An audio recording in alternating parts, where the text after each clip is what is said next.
Buenas tardes, queridos amigos. Encantada de estar con vosotros nuevamente después de este parón por vacaciones y poder compartiros un poquito de mi tiempo y de mis reflexiones con la ayuda del Espíritu Santo. Esta vez van a ser sobre los orígenes de la vida humana, sobre Adán y Eva. Vamos a dirigirnos al Génesis y vamos a ver qué nos dice. Génesis significa origen, los orígenes del mundo, del hombre y del pueblo de Israel. Pero para poder interpretar fielmente el relato hay que tener en cuenta tres cuestiones. La primera es que la Biblia no es un libro de ciencia ni de antropología, no busca proporcionar datos. ¿Qué enseña la Biblia? La Biblia no enseña cualquier tipo de verdad. Nos enseña solamente verdades para nuestra salvación, verdades que nos relacionan con Dios. Esta es su única misión, su fin y su intencionalidad, proporcionar verdades salvíficas. Otra cuestión a tener en cuenta es que no tiene precisión temporal ni local. No nos dice ni dónde ni cuándo empezó la vida. Y otra cuestión es el tipo de lenguaje, que es el habitual de los pueblos antiguos. Es el lenguaje que utilizaban para explicar la existencia de los dioses, el origen del mundo y del hombre y el actuar de las fuerzas de la naturaleza. Es un lenguaje que utiliza muchos símbolos, imágenes, parábolas y metáforas. Este es el lenguaje que encontramos en el relato de la creación en el libro del Génesis, un lenguaje simbólico y narrativo, pero que contiene profundas enseñanzas sobre la existencia humana. Por tanto, no estamos hablando ni de leyendas ni de mitología, sino de historias verdaderas narradas de manera simbólica. Hay que tener en cuenta que hasta la encarnación solo podíamos representar a Dios por medio de imágenes simbólicas, claro. Con el nacimiento de Jesucristo, imagen perfecta de Dios perfecto, imagen visible de Dios invisible, todo cambió, ¿no? Y Dios se hizo hombre. Quien me ha visto a mí, ha visto al Padre. Y es que el ser humano siempre ha sentido la presencia de la divinidad, porque el humano está inmerso en lo divino y porque el hombre es criatura de Dios, de quien procede y por quien trasciende. Dios ha estado presente desde siempre en lo más íntimo de cada ser humano. Por eso el hombre ha buscado desde el inicio expresar la divinidad como ha podido, ¿no? Hasta la encarnación, con imágenes simbólicas. No estamos ante una narración histórica ni científica, pero sí verdadera. Nuestra fe parte de hechos y de personas reales, ¿no? Porque la interacción de Dios con la humanidad es real, aunque sucedió en algún momento de la historia, aunque no podamos precisar cuál. Vemos al inicio del Génesis cómo Dios va haciendo la vida, va creando todo lo que existe y cómo después de cada creación Él ve que aquello es bueno. Crea el sol, la luna, las estrellas, los mares y ríos, la tierra con toda su vegetación, plantas, aves y todo tipo de animales. Y cuando todo está creado, dice, hagamos al ser humano a nuestra imagen, según nuestra semejanza, y que someta a los peces del mar y las aves del cielo y las bestias y todas las alimañas y sierpes que están por la tierra. Creó Dios, nos dice la Escritura, al ser humano a imagen suya. A imagen de Dios lo creó, mujer y hombre lo creó. ¿Por qué crea Dios al ser humano? Dios no tiene más razones para crear que su amor y su bondad. Dios crea para manifestar y comunicar su perfección y su bondad. Por eso quiere la perfección y la bondad de las criaturas. Dios crea libremente por sabiduría y por amor para hacer partícipes de su perfección a las criaturas, especialmente a la criatura inteligente y libre que es capaz de alcanzar la felicidad. El mundo refleja la perfección de aquel que lo creó. Toda criatura posee bondad y perfección propia que son reflejo del Creador. Por eso nosotros seguimos maravillándonos a veces, ¿no? ante esa perfección que está en todo y especialmente pues a veces ante el nacimiento de un bebé, sobre todo si es nuestro hijo. Estamos frente a la gloria de Dios de la que somos partícipes y podemos reflejar. Dios no es solo omnipotencia, perfección y belleza, sino bondad. Y decide crear un ser con quien poder establecer una comunión, una común unión. Por eso lo crea a su imagen.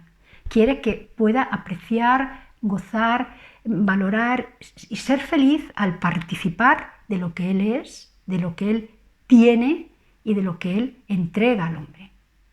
Y al mismo tiempo quiere que este ser, hecho a su imagen, pueda responder también con su entrega, donándose a su vez. Esa es la razón por la que nos crea como Él, con la capacidad de amar, porque sin eso no podríamos ser humanos ni semejantes a Él. Es decir, Dios sale al encuentro de otro ser para entregarse, es decir, para amarlo, porque el amor es donación, es salir al encuentro de otro y capacita a este ser para que pueda percibir su presencia y pueda responder a ella donándose a su vez, porque en la naturaleza del amor está la entrega, pero también la búsqueda de la correspondencia. El amor busca ser correspondido, es cosa de dos, solo así se establece un equilibrio. Solo se llega a la plenitud en el amor cuando se da y se recibe en ambas direcciones. Bueno, pues tenemos a este primer hombre, a esta primera mujer en escena y conocemos las razones por las que Dios los crea. Los bendice y los pone en medio de ese vergel que era la tierra creada. El jardín del Edén está expresado en el Génesis de manera simbólica también, es decir, el lugar donde Dios pone al hombre, todo lo que Dios crea y el lugar donde Dios pone al hombre está expresado de manera simbólica como un jardín, como un vergel donde hay de todo, árboles, flores, maravillas, todo tipo de seres. Es la imagen que expresa el bienestar, el sentirse nutrido, sostenido y a salvo. Eso es lo que nos describe el Génesis, que no es otra cosa que vivir en comunión con Dios. Es el lugar en el que Dios habita y donde pone al hombre y a la mujer que ha creado para que convivan entre ellos y con Él. Yahvé Dios, además, les regala un don nuevo, que no posee ninguna de las otras criaturas que había creado anteriormente, y es el don de la libertad. Y se lo otorga no como un fin a alcanzar, sino como un medio para llegar a su destino, que es la felicidad. Dios, amor, hace libre al hombre porque sabe que el único amor verdadero es el que se entrega libremente. Esa es la respuesta que Dios espera del hombre. Y da a ese hombre y a esa mujer autoridad para someter todo lo que él había creado anteriormente, pero sin que ello signifique que lo explote para un fin egoísta ni que quiera convertirlo en propiedad privada. Y en ese lugar, con todo aquello que hace a Adán sentirse nutrido, sostenido y a salvo, hay una limitación. Dios impone al hombre este mandamiento. Dice, de cualquier árbol del jardín puedes comer, mas del árbol de la ciencia del bien y del mal no comeréis, porque el día que comiereis moriréis sin remedio. El árbol de la ciencia del bien y del mal es un límite humano, un espacio que pertenece a Dios y en el que Adán y Eva no deben entrar. Aquellos seres creados por Dios son semejantes a Él, pero no son Él. No somos Él. Nuestras capacidades son limitadas, nuestro entendimiento, nuestra razón no pueden penetrarlo todo. Con nuestras capacidades no podemos dar respuesta a todos los interrogantes que se abren en nuestro interior. Al hombre le surgen preguntas, interrogantes que por él mismo no puede responder. Y ese es un límite que debe asumir. El árbol de la ciencia del bien y del mal es todo aquello que pertenece exclusivamente a Dios. Y el hombre, en vez de empecinarse en llegar más lejos, forzando una capacidad para la que no tiene,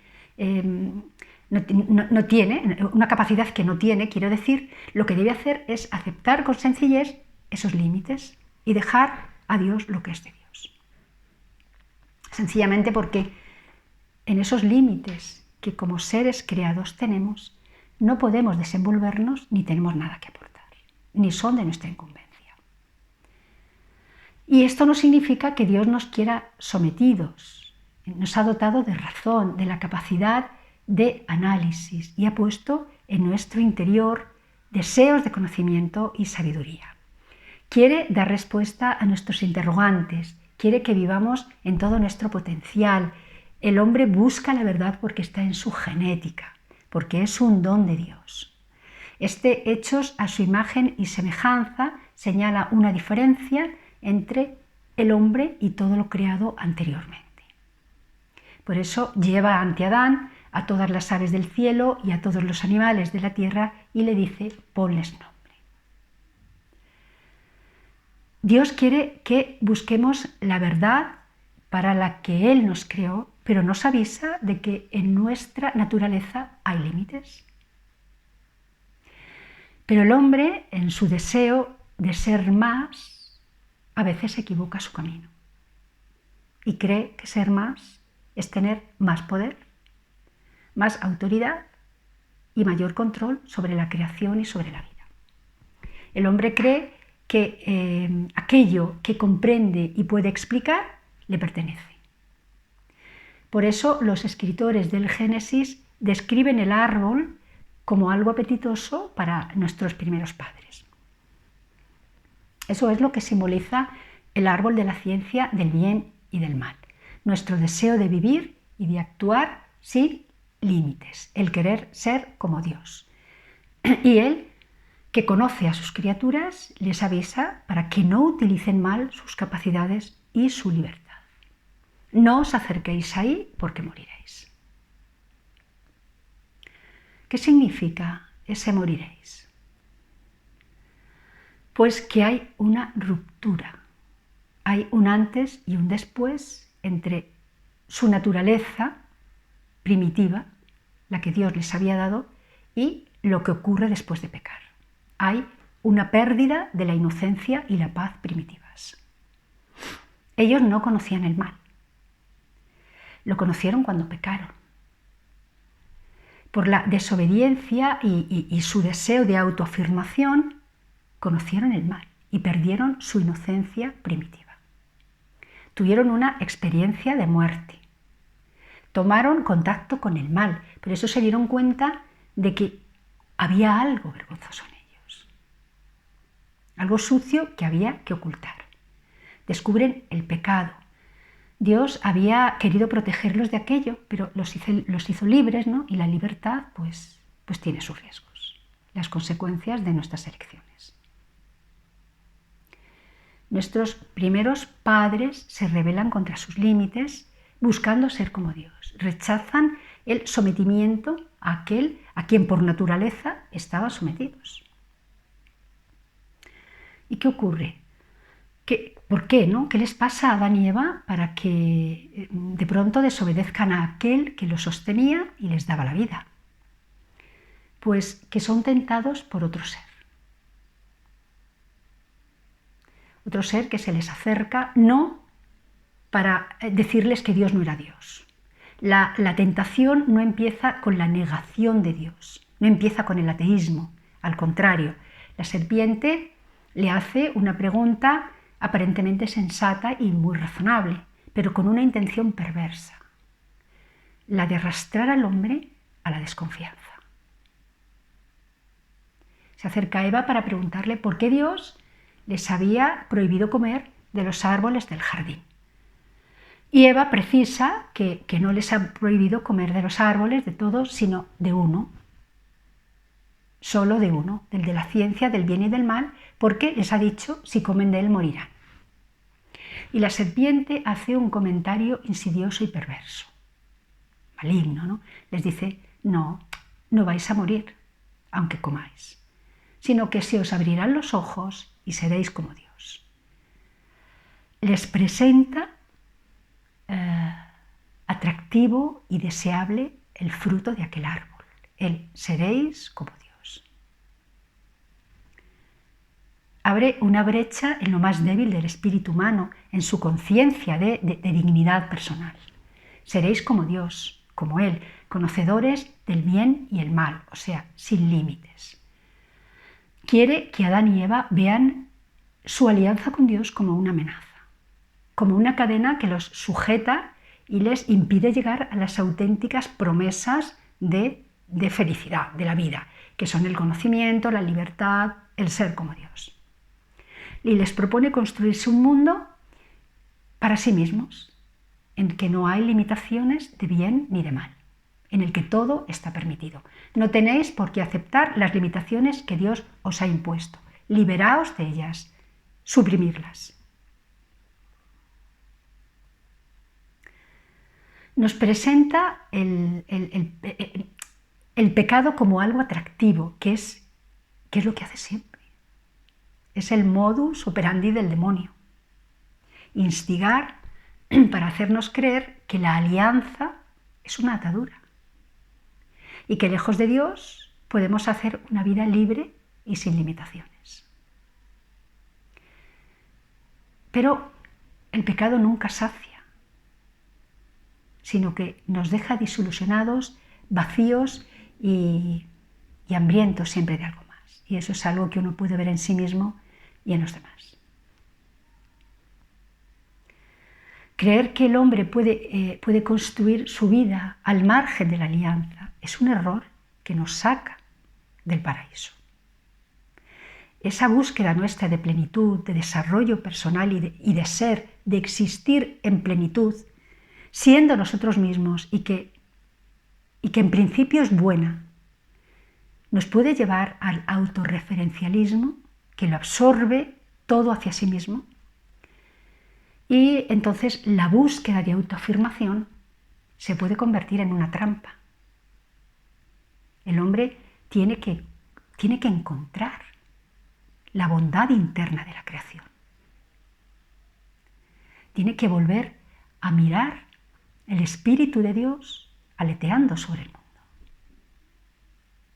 Tiene que aprender también a ver la presencia de la serpiente, del maligno, que busca continuamente hacernos creer que nos bastamos a nosotros mismos y que la alianza es una limitación. Ese es el peligro. El demonio nos tienta induciéndonos al mal por una razón, porque nos tiene envidia. Porque podemos alcanzar el cielo que él perdió. ¿Por qué tentó a Adán y Eva? Por envidia. Ellos habían recibido la vida de Dios, una vida diferente de la del resto de los seres creados, una vida amada por Dios y con capacidad para amar. Una vida sostenida por Dios, sostenida, semejante, protegida, una vida diferente a todo lo que existía y que era semejante a la de Dios. Esa fue la razón por la que los tentó. Y las consecuencias de aquello, pues las vemos claramente explicadas en este relato.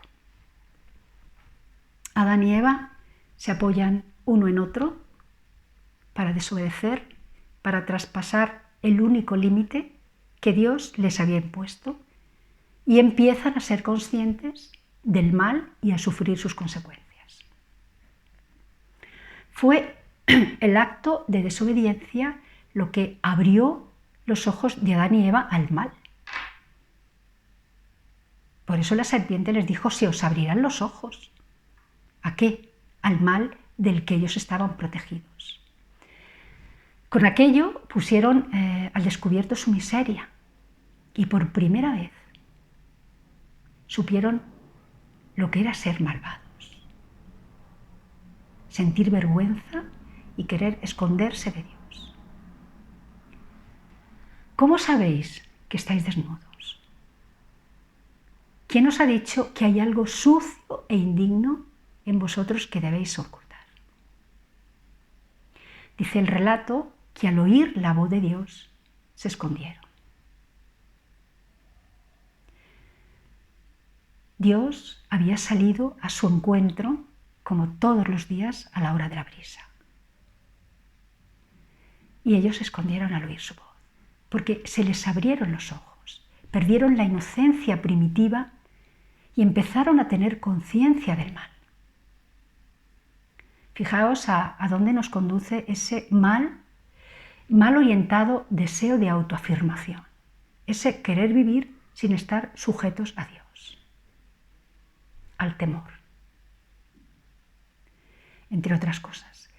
Esta es la primera referencia al miedo que vemos en la Biblia, la de Adán y Eva. Pierden la protección de su Creador. Empiezan a ser conscientes de que no pueden fiarse uno de otro. Aprenden a mentir. Se acusan. Les invade un temor paralizante que los lleva a esconderse y a acusarse mutuamente. Como consecuencia de su libre elección, pierden la inocencia con que Dios les protegía. Y empiezan a ver la realidad del pecado y sus consecuencias. El Señor les había dicho, no comáis de este árbol, tenéis todo lo demás, pero este es el árbol de la ciencia del bien y del mal. Y ellos que no conocían el mal, porque en su vida solo existía el bien, eligen comer, probar y acercarse a algo que no les convenía para extralimitarse en su poder y en su autoridad, para ser como Él. Y ya tenemos el pecado y sus consecuencias entre nosotros, en la naturaleza humana. Abrieron una brecha, ¿no?, en aquella naturaleza protegida por Dios y cayeron por un abismo arrastrando con ellos a toda la humanidad. ¿Y por qué? ¿Por qué tenemos nosotros que pagar las consecuencias de lo que hicieron aquel hombre y aquella mujer? Pues porque Adán y Eva simbolizan la primera humanidad. El pecado original fue el primero que se cometió en la tierra, el que dio origen a una humanidad sometida. En su voluntad estaba incluido nuestro destino. Ellos no fueron simplemente un hombre y una mujer. Fueron los primeros, el prototipo, podríamos decir, para entendernos, de la naturaleza humana. Aquella naturaleza fue modificada por el comportamiento de aquellos primeros seres humanos a los que pertenecemos. Hubo una falta de sometimiento, una rebeldía, un no aceptar las condiciones con las que Dios les había creado, como ocurre pues, cuando un gobierno toma decisiones equivocadas con las consecuencias, que pasan a ser sufridas por todos los ciudadanos de ese país. El pecado tuvo lugar en el inicio de la historia del hombre. ¿Y cómo reacciona Dios ante aquella desobediencia? Pues fijaos que lo primero que hace es preguntarles, o sea, darles la oportunidad de pedir perdón. Dios sabía perfectamente lo que había pasado, pero ese ¿por qué os escondéis? ¿Qué ha pasado? Es un modo de acercarse a ellos para que humildemente pidan perdón. Dios buscaba su arrepentimiento. Arrepentirse y pedir perdón por algo es como una luz que de pronto nos llega y nos permite ser conscientes de haber actuado mal. Y la petición de perdón es el deseo de reparación de ese mal, el deseo de recuperar la situación inicial. es querer sanar una herida. Por eso Dios les pregunta, ¿qué hubiera pasado si ellos hubieran pedido perdón?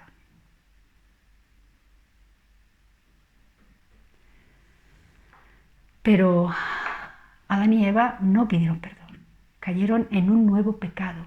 ¿Qué es lo que suele ocurrir con el pecado? Que detrás de uno viene otro. Caen en la mentira y en la soberbia. Y entonces Dios, que es el único bueno y el que no está dañado por el mal, en vez de regañarlos y condenarlos, anuncia en ese mismo momento la reparación de aquel pecado. Anuncia el primer evangelio. Entonces Yahvé Dios dijo a la serpiente, por haber hecho esto, maldita seas entre todas las bestias y entre todos los animales del campo. Sobre tu vientre caminarás y polvo comerás todos los días de tu vida. Enemistad pondré entre ti y la mujer, entre tu estirpe y la suya.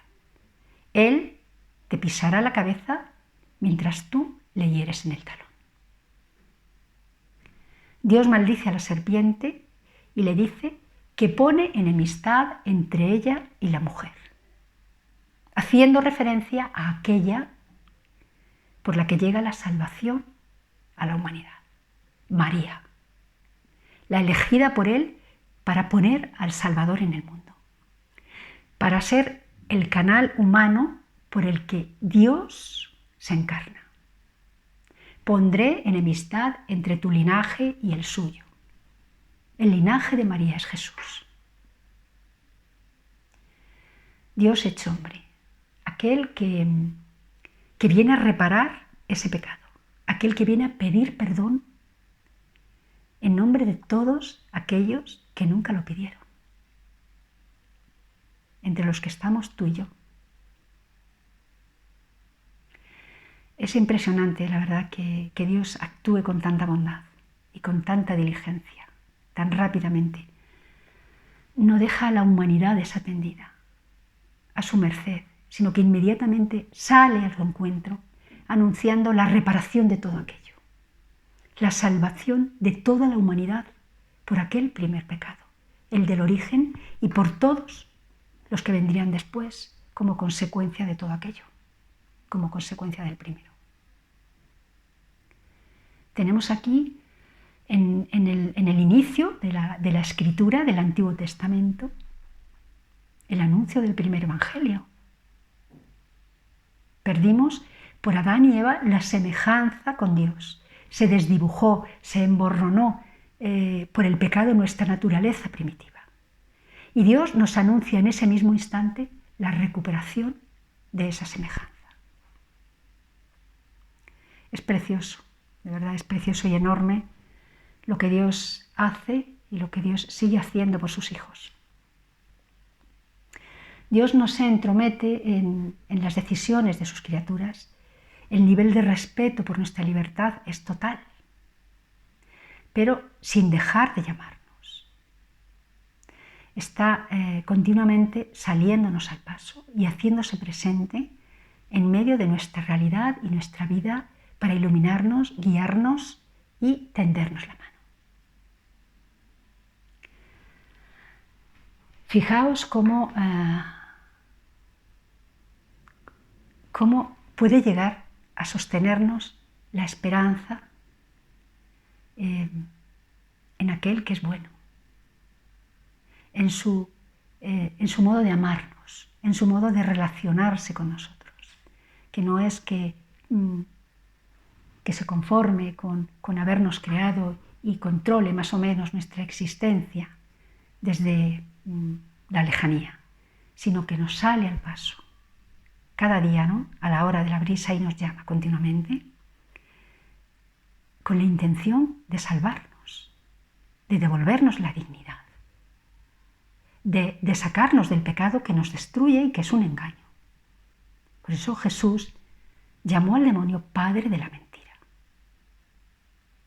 La felicidad no está en el pecado, no está en hacer, no está en atravesar nuestros límites, en llegar más allá.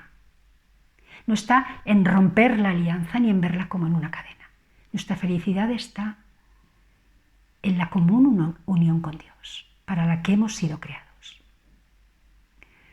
Pues yo deseo para todos vosotros esa común unión. La pido. Y bueno, pues espero que os haya servido la charla. Os invito a que améis nuestras escrituras, a que os acerquéis a ella y dejéis que Dios os hable, porque detrás de cualquier relato hay una profundidad maravillosa y todo esto solo es un pequeño aperitivo de lo que uno puede degustar cuando se pone frente a Dios con la Sagrada Escritura y lo lee con Él.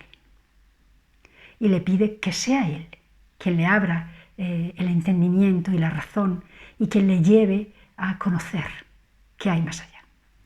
Así que de verdad os invito a hacer eso y pido por vuestra vida y os envío un abrazo muy muy fuerte y muchas bendiciones y os emplazo hasta la próxima charla si vosotros queréis.